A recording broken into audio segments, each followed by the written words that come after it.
starring Brian Donlevy as Steve Mitchell.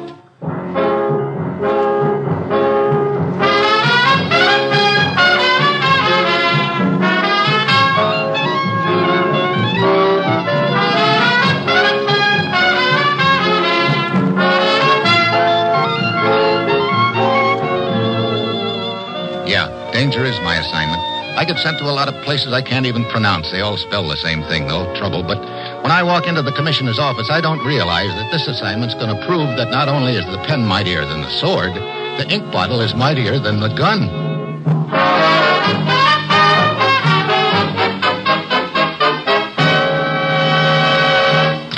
Morning, Commissioner. Ruth said you had an assignment for me. I do, Steve, and your plane leaves in an hour. Oh, well, what uncivilized neck of the world do I get sent to this time? French Riviera.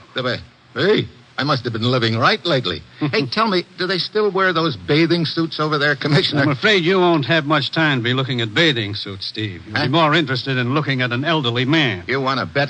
Okay, so who's the elderly man? Jan Bisco. Oh, the Czech author? Yes, he's been living on the Riviera since the war, Steve.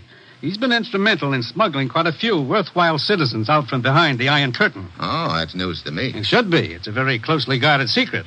Because, obviously, certain interests would like very much to know who's masterminding the operation that's been a thorn in their side for the last 4 years. Oh, I still don't see what the deal is or where I fit in. And Steve Bisco has completed all the arrangements to smuggle out into free Europe the most important man yet. Who is it? His name is Gocek. He's an atomic scientist. And he can give us a first-hand account of the status of atomic research behind the Iron Curtain. I see. Enough said. Where's this Gocek now? He's been hiding in Prague, waiting for Bisco to make the necessary arrangements.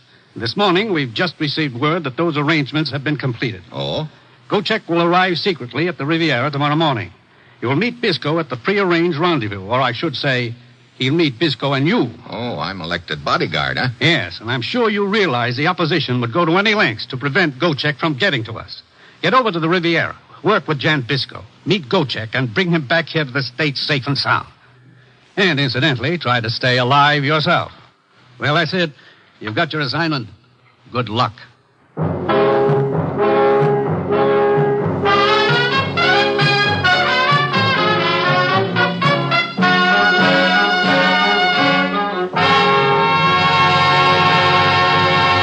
The National Broadcasting Company is presenting Dangerous Assignment, starring Brian Donlevy in the role of Steve Mitchell, colorful, two-fisted government agent.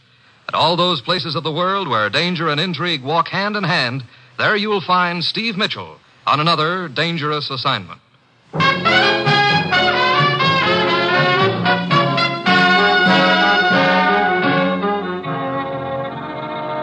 Sure, I've got my assignment. Fly to the French Riviera, check with an author named Bisco, then meet a scientist named Gocek who's being smuggled out from behind the Iron Curtain.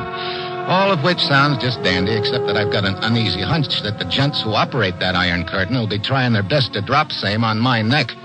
It's Wednesday night, a little before midnight, when my plane lands, and I put through a telephone call to Bisco's villa.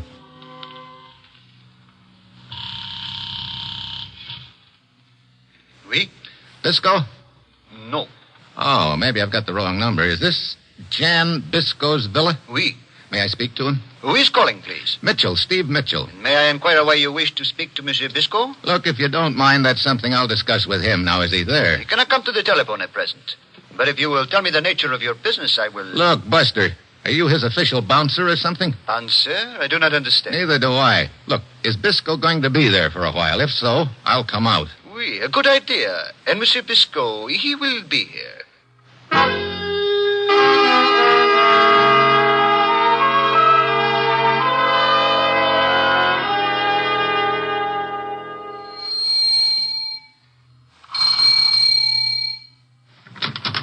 Oui? I'm Mitchell. You're the guy I was talking to over the phone? Oui, please to come in. Okay. Well, did you tell Bisco that I was coming? No. What? Now, look, if you're Bisco's butler, he could do a lot better, believe me. 2 items to correct, monsieur. In the first place, I am not Monsieur Bisco's butler. And in the second place, it was quite impossible to inform him that you were coming out here to his villa. Why was it impossible? Because Monsieur Bisco was in his library. Dead. What? Oui. A long and quite sharp letter opener buried in his back. And now, monsieur? What? That gun in your hand says you're the boy who stabbed him, too, huh? You are quite wrong, monsieur.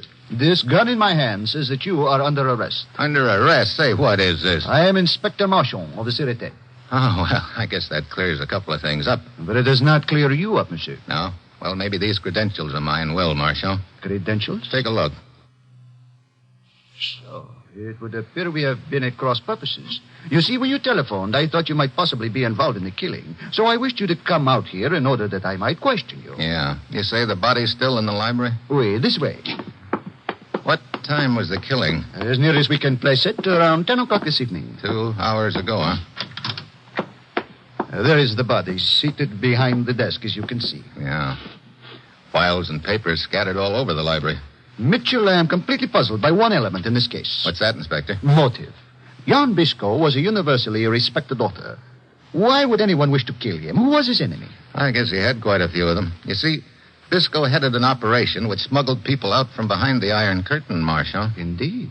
Ah, that explains it. If there are political implications in the killing... A very important scientist named Gocek is in the process of being smuggled out right now. He's due to arrive tomorrow morning, and Bisco was to meet him. Where? I don't know, but I'm afraid Bisco's killer does. Mitchell, do you mean that this refugee scientist Gocek is walking blindly into a death trap? That's about the size of it, I guess. That means we've got to find out who killed Bisco, then trail him or her to the meeting with Gocek and just hope we get there in time. A large order. Yeah, we've only got about 6 hours. Where do you wish to start? With Monsieur Bisco's secretary, perhaps? Secretary? Oui. A Mademoiselle Helen Nolska, a Polish girl. She lives here. It was she who reported the murder by telephone. I see. Yeah, I'd like to talk to her. Where is she? Oh, in the next room. I will call her. Mademoiselle Nolska, would you step in here a moment? All right. This is Monsieur Steve Mitchell, a government agent from the United States. How do you do, Mr. Mitchell? Miss Nolska? Monsieur Mitchell wishes to ask you some questions in connection with the murder of Monsieur Bisco. A United States government agent investigating the death of Jan Bisco? I do not understand. Oh? You weren't aware of Bisco's activities? Of course I was aware of his activities. He was a writer. Anything else? Not that I know of. I see. Now, tell me about this evening. Very well. Mr. Bisco and I worked late this evening. Here, in the library? Yes, he was dictating to me. At around 10 o'clock, I went down the hall to the kitchen to prepare tea and cakes, which Mr. Bisco always liked when he worked nights. Go on. Well, while I was in the kitchen, I heard the front doorbell. I started down the hall to answer it, but Mr. Bisco called to me that he would answer it. Oh, did you see who it was? No. About 20 minutes later, I went back into the library. It took you that much more time just to fix tea and cakes? I also found that strange, Mitchell. As I explained to Inspector Marchand, I burned the first batch of cakes and had to prepare more. Okay, so 20 minutes later you returned to the library. Yes, to find Mr. Bisco dead. The letter opener in his back. It was a horrible sight. Was he expecting any visitors this evening? None. But of course he had several friends who frequently would drop in on him. Oh, just who are these friends? Hans, Alex, Magda. Wait a minute, not so fast. Let's have them one at a time. Who's Hans? A pianist. He lives on the 3rd floor of the place next door. You can see his apartment from here. Oh, his window is dark. He is either away from home or asleep. You say he was a good friend of Monsieur Bisco? Yes.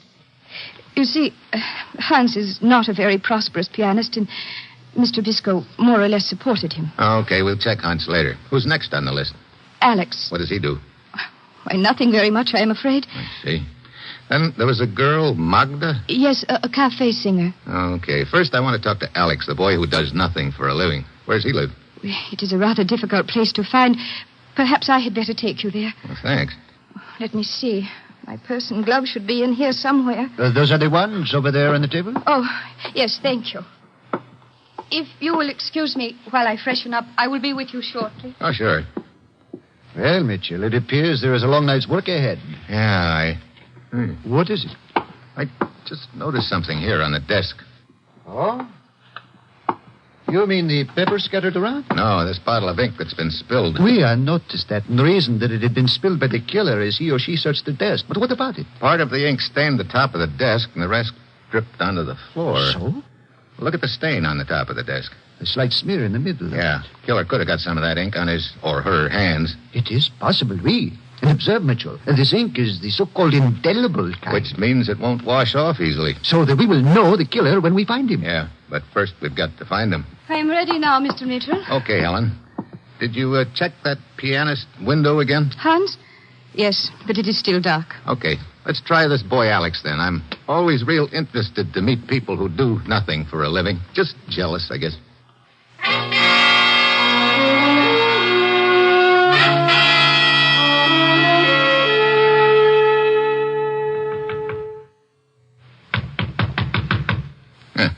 Looks like I'm specializing in guys who aren't home tonight.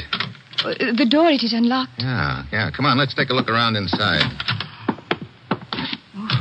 It is very dark in here. Yeah, I'll get the lights. Oh, brother, this isn't exactly what you'd call a mansion, is it? Cardboard over the windows, pieces of tin over holes in the walls, the works. Mr. Mitchell, it seems so very warm in here. Yeah, I noticed that. Wait, that pot-bellied stove over in the corner. But why would he have a fire when the weather is so warm? That's a good question. Bunch of charred papers. Let's see if I can salvage any of it. What is it? Propaganda handouts. Oh? Well, looks like Alex was a party boy, all right. Probably had a job passing the stuff out. But why burn it? Unless he decided to take a powder. Steve, do you think that Alex could have killed Mr. Biscoe? Well, he looks like a pretty live prospect at the moment. What do you know about him? Why, he was an old friend of Mr. Biscoe's. They were both in politics in Czechoslovakia and both got away together after the war. But, well, lately Alex... Well, apparently he started thinking he'd made a mistake. What do you mean? He seemed to be drifting toward the way of thought of the interests who now control his country. I see. As a matter of fact, he and Biscoe argued about it quite frequently lately. Well, you're making Alex sound like a real interesting guy to me, Helen. But it's a cinch we won't find him by hanging around here. Come on. Where shall we look for him? I thought you might have some ideas about... Hey. What is it? Get down. What? Down. Gotta get those lights off.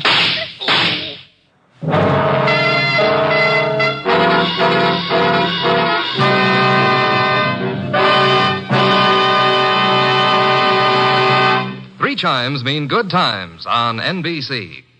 There's adventure for you tomorrow. Adventure in the modern-day Wild West, as Joel McCrea stars in another exciting story of the Texas Rangers. Today, as in years gone by, the Rangers are a two-fisted, courageous group keeping law and order in the West. So for action, tune in tomorrow to Tales of the Texas Rangers. And for quiz fun on Sunday evening, hear Master of Ceremonies Phil Baker as he asks America's favorite question, the $64 question.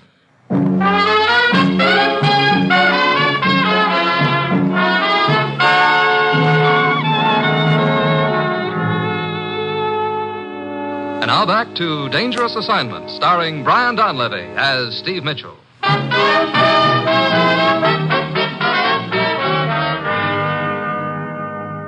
Steve. Oh, thank heavens. Steve.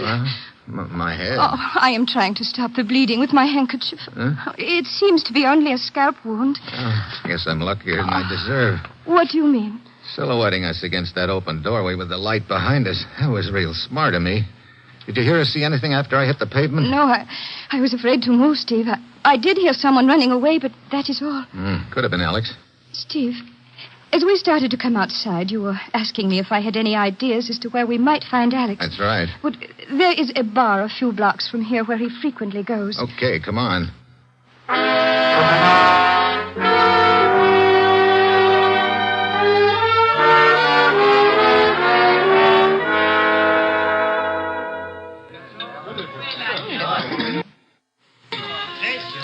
You see him anywhere? No, he does not seem to be here. Okay, let's go. Oh, wait. What is it? Over there at the corner table. Huh? You mean that guy with his head in his arms? Yes, that looks like Alex. From the looks of that empty bottle in front of him, he's had it. Alex. Oh, leave me alone. Come on, snap out of it, Alex. I don't know you. I know Helen, but I don't know you. No? You sure we didn't meet a few minutes ago outside your place? I don't know what you talk about. Steve, the condition he's in, he's obviously been here most of the evening. Maybe. Look, Alex. You keep talking when all I want is for you to let me alone to grieve for my friend who's dead. Biscoe? And to think that I was in sympathy with them. Them? The ones who killed him. Huh? You know who did it? They did it. Who's they? When I hear about Bisco, I go home. I burn all their stinking propaganda. Look, you keep saying they and them. Let's be a little more specific. What difference does it make which one of them? It makes a big difference to me. Who was it? I don't know. Oh, fine. They're all alike. All of them. All alike. Poor Alex. It's obvious he doesn't know anything about it, Steve. Either that or he's putting on a pretty good act. Well, shall we go now? Just a minute. I want to look at his hands. Hands? Okay, let's go. I did not see anything on his hands. Neither did I. What were you looking for? Ink. Ink? I'm afraid I do not understand. It's possible there's an indelible ink stain on the killer's hand. Oh, I see. Well, let's check the next name on the list. Magda? Yeah, cafe singer, huh? I'm interested to know what kind of a song she'll sing for me.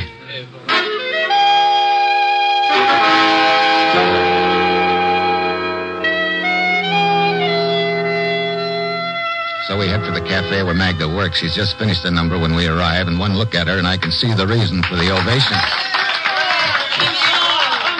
Oh, look, Steve, she sees us. She's coming over to our table. Yeah, quite an outfit she has on. The strapless gown, it is beautiful. I'm a little more interested in those long black gloves that come clear up above her elbow. Oh? You know any subtle way of getting a lady to take off her gloves, Helen? You think there might be an ink stain on one of her hands? That's what I'd like to find out. Elaine, my dear, I am so glad you stopped by tonight. Hello, Magda. I would like you to meet Steve Mitchell. Oh, hello, Steve. Magda? Oh, Ellen, this terrible thing that has happened. I can think of nothing else. Bisco's murder? Yes, dear sweet Jan dead. Oh, it is so hard to believe. You two should have come in sooner. My last song, I sang it in his memory. It was one of his favorites. Would you care for a drink, Magda? No, thanks. I can only stay a moment. But a cigarette, perhaps? Oh, sure. There you are. Oh, wait. I want to take off these clumsy gloves. Well, I thought it was going to be a problem. Oh? Skip it. Would you just look at my manicure? Is it not terrible? I should have left my gloves on. I'm glad you didn't. Oh? What do you mean? Well, it gave me a chance to see your hands. Oh? And what about my hands? Why, well, what I mean is they're very nice. Oh, thank you. Yeah, nice and white.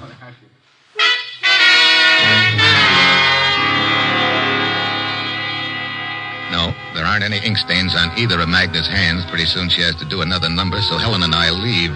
Near the door, Helen spots a guy she says she knows. She stops to talk to him and then joins me a couple of minutes later outside. I am sorry to keep you waiting, Steve. That's okay. That man I was talking to, he is an old friend I have not seen for some time. Okay, Helen. Let's see. I've still got one name on my list. Hans, the pianist who lives on the third floor next door to Bisco's place. Yes, perhaps he is home by now. You may find Hans a little eccentric. Oh, the flowing tie and hair type, huh? Yes. Well, let's go talk to him, see if we can find out if one of his eccentricities, by any chance, is murder.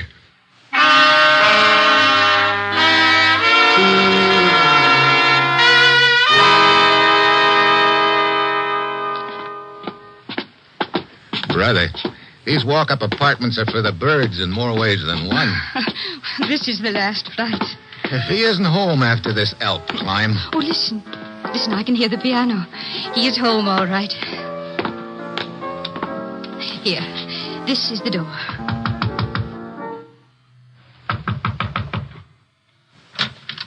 Helen, my dear, what a delightful surprise. Hello, Hans. Oh, come on, come in. Welcome to my humble quarters. This is Steve Mitchell, Hans. Hi. Oh, I'm honored to meet any friend of Helen's, sir. Helen, take off your coat and gloves. I will make some coffee. Oh, I don't think we have time, Hans. This isn't exactly a social call. I do not understand. You see, Mr. Mitchell wants to ask you some questions. He is investigating Bisco's murder. Well, Wait a minute. What did you say? Bisco's murder? Helen, this is a bad thing to joke about. It is no joke, Hans. Wait a minute. You trying to say you didn't know Bisco had been murdered? Oh, no, it isn't true. Funny. Everybody else in town seems to know about it. But not I. Where were you this evening earlier? Oh, out for a walk. Well, who did this horrible thing? Who killed Bisco? That's what I'm trying to find out. Let's see your hands. My hands? What about them? No ink spot. Well, hey, wait a minute. What is it, Steve? I thought you said this guy was a pianist. That's right. Of course I am. Yeah? You know, I thought there was something strange when I first came in this room. I've just figured out what it is. What do you mean? There's no piano in here. And being a pianist without one is a pretty neat trick. Yes. You're right. I sold my piano 6 months ago. I needed money. But the piano music we heard as we climbed up the steps. Phonograph records. I played them for Bisco's benefit. I'm ashamed to say I have been fooling him for 6 months with these records. Why? Oh, he loved the sound of the music. He could hear it from his window, and I knew he was too old ever to climb the stairs and discover my trick. You see, he was like a father to me. He helped support me, and I suppose it was pride that made me do this, to keep him from finding out that I was a failure. I see. Helen, this thing about Bisco being like a father to Hans. That is true, Steve. Bisco was very fond of Hans. Okay, I guess we might as well go. I'm thankful for one thing, Helen. What is that, Hans? Bisco never knew he was being fooled. Oh, well, that reminds me. If you will stop by in the morning, Hans, I have a present for you from Bisco. A present? Yes. Some new phonograph records he bought for you. He said he was tired of hearing the same ones day after day. The same? Oh, he knew. Yes, Hans, he knew. All the time he knew. Come, Steve.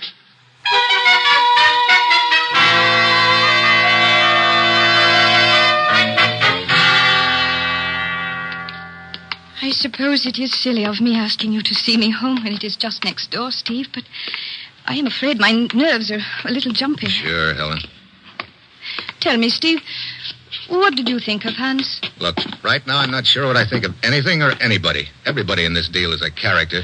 A drunk in a bar, a cafe singer, a pianist without a piano. Everybody tells me how much they thought of Jan Bisco, and yet somebody killed him. I know. It is very puzzling. Brother, 4 o'clock in the morning, and I'm no farther along than before. Well, thank you, Steve. That's okay. What is it? Nothing. I thought I saw something in the shadows across the street. Well, here, I'll turn on the porch light. Hey, no! What? Inside, quick! Steve, there was someone across the street. There sure was. What are you doing? Taking a look out the window. Do you see anyone? No. Oh, that was close, Steve. You're telling me. Oh, and I made it worse by turning on the porch light. I did not realize. You sure you didn't, Helen? What do you mean? I mean, maybe it's taken me a long time to catch on. Catch on? I do not understand. Put it together this way. Your boss, Bisco, headed an outfit that smuggled worthwhile citizens out from behind the Iron Curtain. What? I did not know that. No. Anyway, he'd arranged to smuggle out an important scientist named Gocek who wanted to give us some very valuable information. Some of the gents behind the curtain found out about it, and of course it didn't set very well with them. Steve, why are you telling me all Let this? me finish, Helen. Gocek was scheduled to meet Bisco in a couple of hours. Whoever killed Bisco did it not only to put him out of business, but also to find out where the meeting was to take place so he or she could knock off Gocek, too. But I do not understand what all this has to do with me. So you obligingly trot me around to look at all the suspects. Outside Alex's place, somebody takes a shot at me. Right after you'd opened the door, thus silhouetting me in the doorway. Steve. Then, as we're leaving the cafe where Magda sings, you stop and talk to a guy. We arrive here. You obligingly turn on the porch light and silhouette me again. Bang, bang. If you are trying to insinuate that I am involved in this, you are crazy. Am I? You were a perfect spot to engineer the whole deal, Helen. I tell you I did not kill Bisco. And I am sure I don't know whatever put such an idea into your head. It was something that Hunts, the so-called pianist, said. What do you mean? He told you to take off your coat and gloves and said he'd fix some coffee. You declined. So? That made me realize that all through the evening you've had your gloves on. Well, and if I have, what of it? And all evening long I've been looking for an ink stain on somebody's hand. I didn't find it on Alex's hand or Magda's or Hunt's. But I haven't checked your hands yet, Helen. Take off your gloves. Steve, this is ridiculous. I said take them off. Very well, I will. And then you will see how absurd your suspicions of me... What's the matter? This is strange. What's strange? These gloves. Look, black gloves are black gloves. Yes, that is the point. What are you talking These about? are not my gloves. What? Now, look. They look very much the same. They are the same size and they are the same color, but the stitching, it is different. I did not notice it until just now. But where'd you get them, then? I am trying to remember. Let me see. It was right here in Bisco's study, don't you remember? Wait a minute. Yeah, we were getting ready to start out to talk to the suspects. Yes, I started looking for my purse and gloves. Then Inspector Marchand spotted them on the table. I picked them up and put them on without really looking at them. Yeah. That means somebody else picked up your gloves by mistake earlier and left her own. That also means... It also means I had better claim my property. Magda. Stand quite still, both of you. Well, Looks like I figured out the deal. A little too late, though. Indeed you did, Stephen. And I figured that those attempts were on my life. You were trying to kill Helen because you knew sooner or later she'd realize the gloves she was wearing weren't hers. Then we'd figure out that you must have left them here earlier when you killed Bisco. Yes, quite right. But all of that does not matter now. I suppose you found out from Bisco where he was to meet Gochek before you killed him. Oh, certainly. And I will even tell you, since you will not be alive when the meeting takes place. It will be right here in 1 hour. You know, Magda, there's one thing that bothers me. Uh-huh. And what is that? This bottle of ink here on Bisco's desk. Some of it was spilled on the desk, and there was a smear in it. I figured the killer had gotten his or her hand in it, but it looks like I was wrong. Only as to location, Stephen. When I took off my gloves in the cafe, you were quite busy looking at my hands. If you had looked at my elbow, you would have seen the stain. So, that's why you're wearing the arm-length gloves. Exactly. Of course, they do look effective with my strapless gown, don't you think? Oh, sure. I always say if I've got to be shot, I'd much rather have a girl in a white gown with black gloves do it than anyone else. I admire your sense of humor, Stephen. And now... Sure be a pity if anything happened to that gown, wouldn't it? What? Like this bottle of ink. A little too late, Mike. I'll take that gun. Oh, Steve. Thank heaven. Thanks for reacting like a woman, Magda. If I'd thrown that ink at your face, you probably wouldn't have batted an eye. But it really threw you off balance when you saw the stuff flying towards that nice white gown. So now we can meet Gochek instead of Magda. Yeah, I'm sure he'll like our kind of a reception much better than hers. Oh, that ink. That ink. If it hadn't been for that, you'd probably be still on top. Yep, it was the ink that tripped you up, coming and going. I guess you might say it sort of put a blot on your record.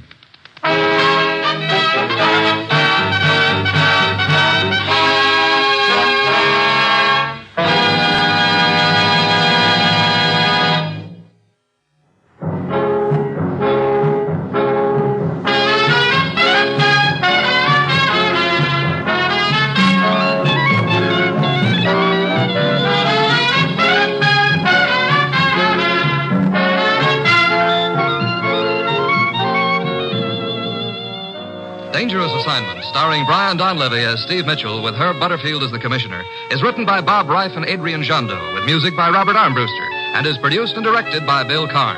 Others in the cast were Betty Lou Gerson, Don Diamond, Hal Gerard, Lynn Allen, and Fritz Feld. Be with us again next week at this same time when Brian Donlevy, starring in the role of Steve Mitchell, will embark on another dangerous assignment.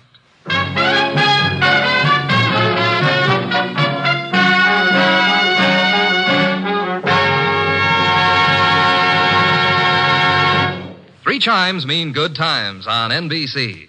There's top dramatic listening this Thursday when Screen Directors Playhouse presents a 1-hour adaptation of the lighthearted motion picture comedy Jackpot. Starring in this Screen Directors production are Jimmy Stewart and Margaret Truman. Yes, Margaret Truman plays her first dramatic role this Thursday with Jimmy Stewart on Screen Directors Playhouse. Hear Herbert Marshall as the Man Called X on NBC.